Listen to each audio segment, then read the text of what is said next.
So hello everyone, if you are preparing for civil service examination तो ये सारे topics आज आपको गो थ्रू होने हैं। और 13 नवंबर है और इन सारे टॉपिक्स का डिटेल डिस्कशन आप मेरे सेशन में देख सकते हैं, जो लिंक दे रखा है। मैंने सौरभ पांडे। देखिए, पहला टॉपिक है रिमोटॉइड अर्थराइटिस और ये प्रीलिम्स स्पेसिफिक टॉपिक है। और ये जो रिमोटॉइड अर्थराइटिस है ये बेसिकली ऑटो इम्यून डिजीज़ है, जिसमें हमारा इम्यून सिस्टम हमारे खिलाफ हो जाता है। देयर आर सर्टेन चेंजेस जो टी सेल्स और बी सेल्स के अंदर होते हैं, जो कि इस बीमारी के लिए रिस्पॉन्सिबल है। इसमें स्पेसिफिकली ACPAs के बारे में बात की है, that is anti citrullinated protein antibodies, जो कि स्पेशल एंटीबॉडीज है that appear 3 to 5 years before symptoms.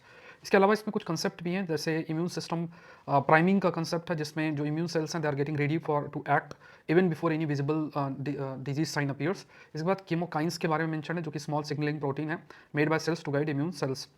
फिर आपका राइजिंग बियर अटैक के ऊपर है, जो कि नदर्न जापान होकाइडो रीजन के अंदर है। तो यहाँ पे बियर पॉपुलेशन काफ़ी अधिक बढ़ गई है। इसमें जो फैक्टर्स हाईलाइट किए गए हैं कि poor acorn harvest this year, जैसे कि फूड शॉर्टेज हो गया माउंटेन में, and overcrowding of bears in forest and bears entering town to find food, और इस पर ह्यूमन और एनिमल का कन्फ्लिक्ट भी आपका इंक्रीज हो गया है। फिर आपका कॉम्पिटेटिव फेडरलिज्म है, जो कि गवर्नेंस से रिलेटेड टॉपिक है। इसमें कुछ पॉइंट्स हाईलाइट किए गए हैं और कहा गया है कि जो आंध्र प्रदेश है, जहाँ पे गूगल ने अनाउंस किया है it largest AI data centre Visakhapatnam के अंदर। तो कॉम्पिटेटिव फेडरलिज्म का मीनिंग ये है कि जो स्टेट्स आपस में कम्पीट करते हैं कि वहाँ पे कोई ना कोई जो इन्वेस्टमेंट और ये सारी चीज़ें अट्रैक्ट हों, तो इसमें अप्रोच में चेंजेस आए हैं। जैसे बिफोर 1991 में सेंट्रल गवर्नमेंट सारी चीज़ें डिसाइड करती थी, 1991 में के बाद से थोड़ा सा जो स्टेट का कंट्रोल है वो रिड्यूस हुआ है। बट अब स्टेट आपस में कम्पीट कर रहे हैं, तो infrastructure, governance, ease of doing business, skilled workforce and policy stability, जिससे कि उनके यहाँ पे इन्वेस्टमेंट आए। और even chief minister directly pitch करते हैं अपने आप को कि इन्वेस्टर्स जो हैं वो आके उनके जो एरिया है या स्टेट है वहाँ पे इन्वेस्ट करें। तो Google AI data centre Andhra Pradesh, Tamil Nadu, Karnataka बीच में कॉम्पिटिशन था और आंध्र प्रदेश में आया। तो ये बहुत इंपॉर्टेंट एस्पेक्ट है।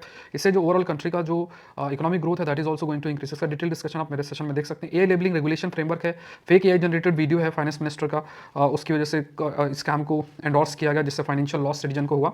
इसमें गवर्नमेंट ने भी प्रपोज किया amendment to the IT intermediary guidelines and digital media ethics code rules 2021 to ensure large social media companies labelled AI generated और सिंथेटिक कंटेंट। इसमें सिंथेटिक मीडिया का कंसेप्ट हाईलाइट किया गया, जो कंटेंट है दैट इज आर्टिफिशियली क्रिएटेड और modified using AI और algorithm, जैसे कि डीप फेक्स है, क्लोन वॉइस है, फेक वीडियोज हैं, एडिटेड फोटोज हैं, उनके माध्यम से स्टेप्स जो हैं वो लिए जाते हैं। तो यहाँ पे सिंथेटिक मीडिया का कंसेप्ट आपको याद रखना है। फिर can lawyer break client confidentiality, तो इस पर स्पेसिफिकली मेंशन्ड है कि सेक्शन 128 है वो प्रोटेक्ट करता है marital communication between spouses, section 129 protect करता है स्टेट सीक्रेट, सेक्शन 132 प्रोटेक्ट करता है लॉयर क्लाइंट कम्युनिकेशन। इस पे कंसेप्ट है प्रिविलेज्ड कम्युनिकेशन का, जो कि प्रोटेक्ट करता है conversation between people in trusted relationship like lawyer client, husband wife and government official. तो इसमें स्पेसिफिकली आर्टिकल 20 सब क्लॉज 3 से लिंक किया गया है इसको, आर्टिकल 21 आर्टिकल 14 से लिंक जो है किया गया, और स्पेसिफिकली आर्टिकल 22 का एक क्लॉज से भी लिंक किया गया। इसका डिटेल डिस्कशन आप मेरे सेशन में देख सकते हैं। ये सारे टॉपिक्स हैं आज के। और अगर आप सिविल सर्विस की तैयारी कर रहे हैं अकेडमी से जरूर जुड़ें। Use the code SPLIVE, top quality content है, अच्छा कंटेंट है both for prelims and mains. Thank you everyone, thank you.